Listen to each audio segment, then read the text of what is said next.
आपको सबको नमस्कार। पूरे देश भर में कोरोना बहुत तेज़ी से बढ़ रहा है। दिल्ली में भी पिछले कुछ दिनों से, पिछले 10 से 15 दिन में इतनी तेज़ी से कोरोना बढ़ा है। दिल्ली में ये चौथी वेव है। इसके पहले 3 वेव्स दिल्ली के अंदर आ चुकी है और हम सब दिल्ली वासियों ने मिलके उसका बड़े अच्छे से मुकाबला किया और वो ठीक हो गया। अब ये चौथी वेव आई है जो बेहद ख़तरनाक है, बहुत तेज़ी से बढ़ रहा है।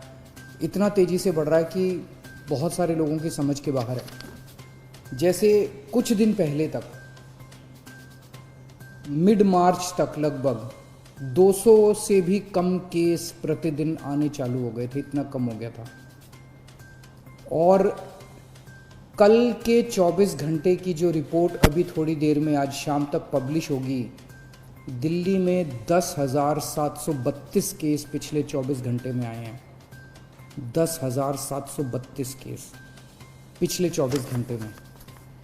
उसके पिछले 24 घंटे में 7,900 केस आए थे। उसके पिछले 24 घंटे में 8,521 केस आए थे। मतलब आप देखिए कि पिछले 3 दिन के अंदर ही कितनी तेज़ी से बढ़े हैं। पहले 2 दिन लगभग 8 साढ़े 8 हज़ार केस थे और कल 24 घंटे में 10,732 केसेस आए। इसके ऊपर स्थिति बेहद चिंताजनक है, इसमें कोई दो राय नहीं है। लेकिन आपकी सरकार पूरी तरह से स्थिति पे नज़र रखे हुए, मैं स्वयं इसके ऊपर नज़र रखे हुए हूँ और जो भी करने की ज़रूरत है हम वो सब कर रहे हैं, सबका सहयोग ले रहे हैं। इस वक्त हम मोटे मोटे तौर पे 3 स्तर पे काम कर रहे हैं। एक है कि किस तरह से कोरोना को फैलने से रोका जाए। इसमें खास तौर से सरकार अकेले बहुत कुछ नहीं कर पाएगी। दिल्ली वासियों को, आपको सबको इसमें सहयोग देना पड़ेगा। आपने पहले भी बहुत सहयोग दिया, हर बार सहयोग दिया। हर बार जब भी वेव आई, दिल्ली के लोगों ने बढ़ चढ़ के सहयोग दिया, किसी और के लिए नहीं। हमें अपने लिए, अपने स्वास्थ्य के लिए, अपने परिवार के लिए बढ़ चढ़ के कोरोना के सभी प्रोटोकॉल्स फॉलो करने पड़ेंगे। अपनी सेहत अपने हाथ है। अगर हम, अपनी सुरक्षा अपने हाथ है। जो 3 चीज़ें बार बार बोलते हैं, मास्क पहन के रखिए,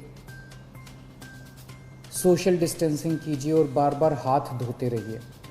इसमें एक चीज़ और ऐड कर लो कि घर से तभी बाहर निकलेंगे जब बहुत ज़रूरी होगा। कुछ दिन की बात है, मुझे पूरी उम्मीद है जैसे पिछली 3 वेव चली गई वैसे ये चौथी वेव भी चली जाएगी। तो अभी फ़िलहाल ज़्यादा से ज़्यादा कोशिश करें कि घर पे ही रहें, घर से बाहर तभी निकलें जब बहुत ज़रूरी हो। हम लॉकडाउन नहीं लगाना चाहते, लेकिन कल सरकार को मजबूरीवश कुछ रिस्ट्रिक्शंस के ऑर्डर किए गए हैं। जैसे बसों में अब 50% लोग बैठ सकेंगे, मेट्रो में 50% की ऑक्यूपेंसी हो सकती है, बार्स रेस्टोरेंट्स के अंदर 50% की। इस तरह से कुछ कई सारे रिस्ट्रिक्शंस कल लगाए गए हैं। आप ही के लिए लगाए गए हैं, आप ही की सेहत के लिए, आपकी सुरक्षा के लिए लगाए गए हैं। आपसे अपील है कि उनको सबको अच्छे से फॉलो करें। तो एक तरफ हम कोरोना को रोकने की कोशिश, स्प्रेड को रोकने की कोशिश कर रहे हैं। दूसरी तरफ इतनी तेज़ी से जब कोरोना के मरीज बढ़ रहे हैं, किसी को कोरोना होता है तो वो फिर या तो होम आइसोलेशन में जाता है और या फिर अस्पताल की तरफ जाता है। हम चाहते हैं, पूरी कोशिश कर रहे हैं और पूरा इंतज़ाम किया है कि जब कोई अस्पताल में जाए, उसे अस्पताल की ज़रूरत पड़े, इलाज की ज़रूरत पड़े, तो उसे दिल्ली के लोगों को बेस्ट से बेस्ट इलाज मिलना चाहिए। किसी तरह की बेड की कमी नहीं होनी चाहिए, ऑक्सीजन की कमी नहीं होनी चाहिए, वेंटिलेटर की कमी नहीं होनी चाहिए। उसका सारा इंतज़ाम हम लोग कर रहे हैं। नवंबर के महीने में हम एक पीक देख चुके हैं। नवंबर के महीने में जो पीक आई थी वो 8,500 केसेस की थी। आज हम ऑलरेडी 10,700 केसेस क्रॉस कर चुके हैं। तो ये नवंबर से भी ज़्यादा खतरनाक इस वक्त की पीक है। तो हॉस्पिटल, कल मैं LNJP हॉस्पिटल गया था उसका मुआयना करने के लिए। सभी डॉक्टर्स से, नर्सेस से बात हुई, वहाँ का सारा जायज़ा लिया। मैं पूरे दिल्ली वासियों की तरफ से अपने डॉक्टर्स को, नर्सेज को, पैरामेडिक स्टाफ को, सबको हाथ जोड़ के सैल्यूट करना चाहता हूँ, धन्यवाद देना चाहता हूँ कि पिछले 1 साल से लगे हुए हैं वो लोग।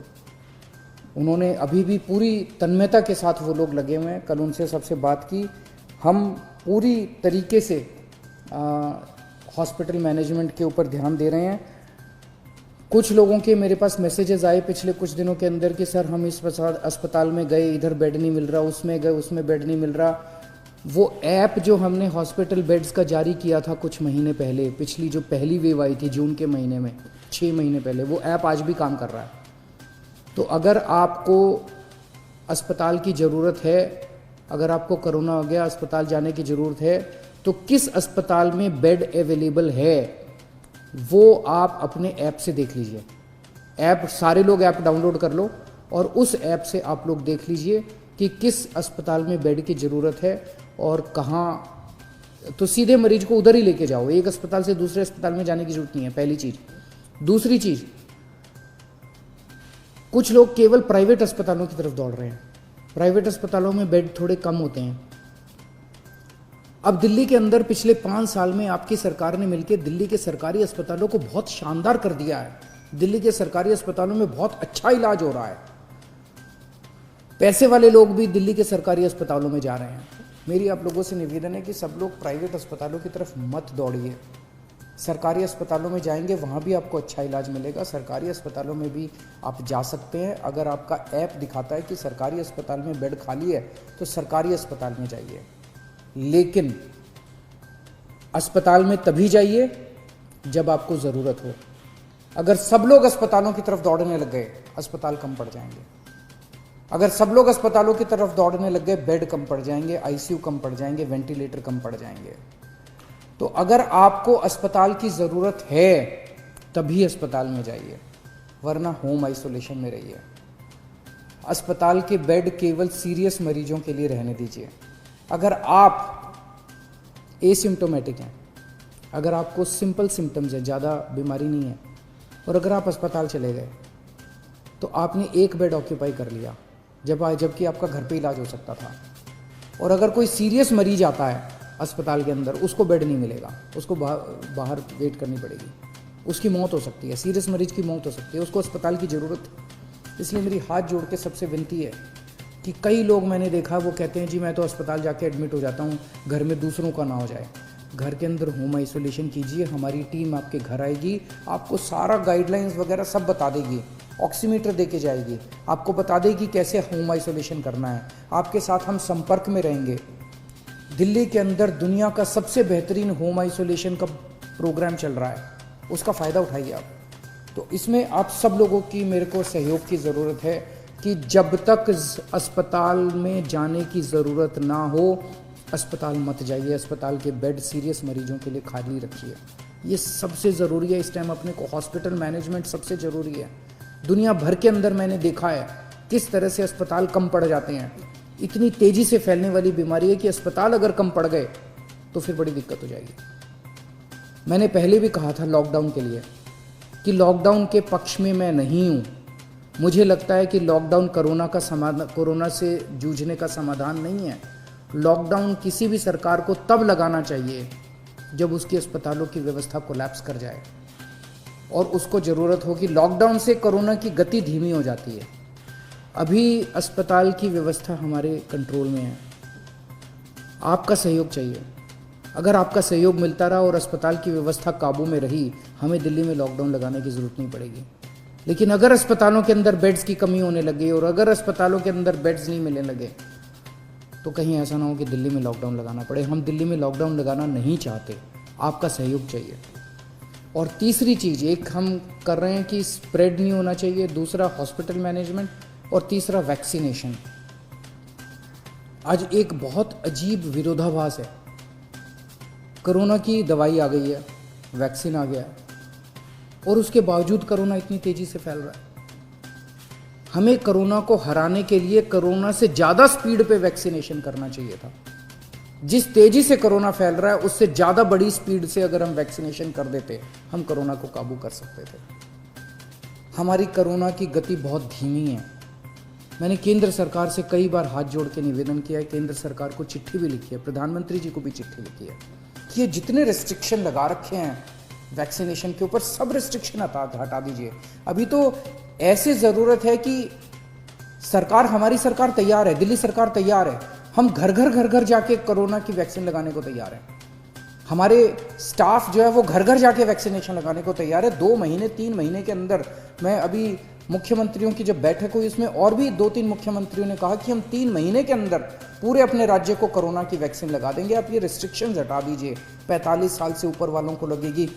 दिल्ली के अंदर जो मेरा डेटा है वो ये दिखाता है कि 65% मरीज दिल्ली के अंदर जो अब कोरोना के आ रहे हैं वो 35 साल से कम उम्र के हैं। तो अगर 65% मरीज 35 साल से कम उम्र के हैं तो कोरोना रुकेगा कैसे? कोरोना की साइकिल कैसे टूटेगी?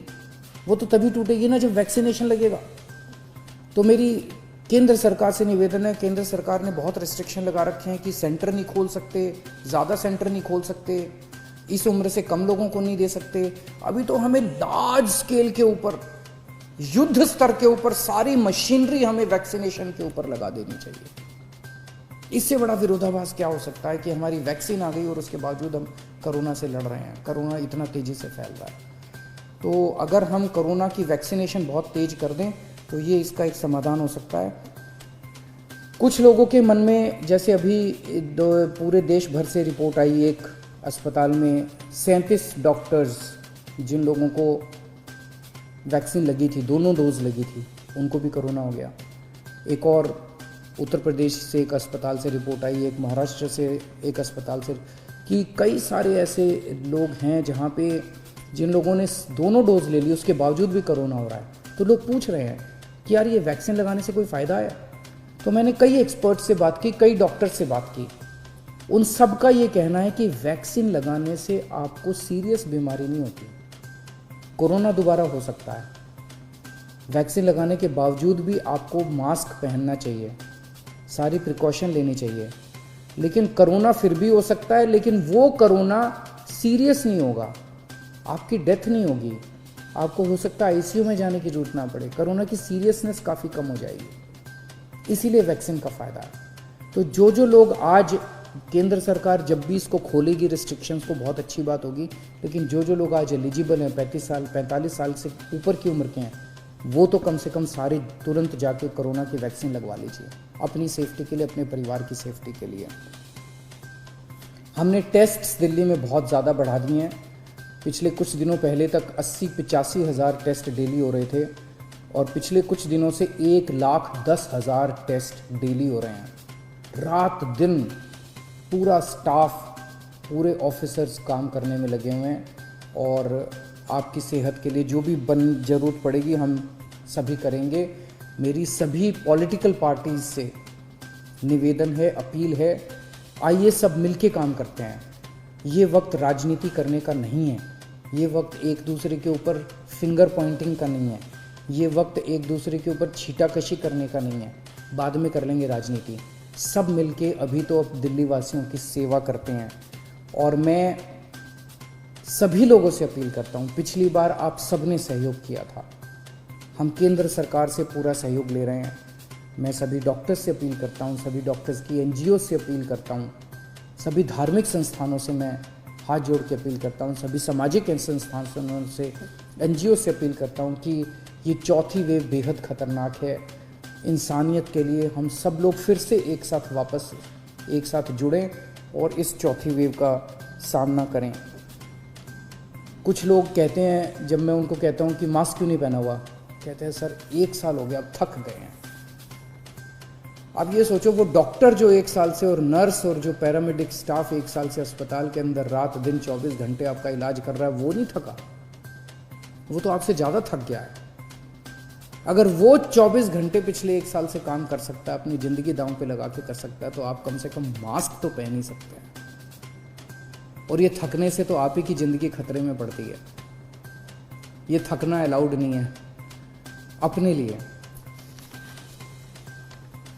तो मैं फिर से आप सबसे यही अपील करूंगा कि बड़ा कठिन दौर है और सब लोग, मैं समझता हूँ कुछ दिन की बात है, कुछ दिन के अंदर जैसे पिछले 3 पीक दिल्ली वासियों ने जम के इसको ठीक किया था, इस बार भी सब मिलके चौथी पीक का मुकाबला करेंगे। बहुत बहुत शुक्रिया। उत्तर प्रदेश और उत्तराखंड की तमाम छोटी बड़ी खबरों के लिए देखते रहिए समाचार उत्तर प्रदेश उत्तराखंड, खबरों की दुनिया। जुड़ने के लिए चैनल को सब्सक्राइब करें और लेटेस्ट न्यूज अपडेट के लिए बेल आइकन दबाएं।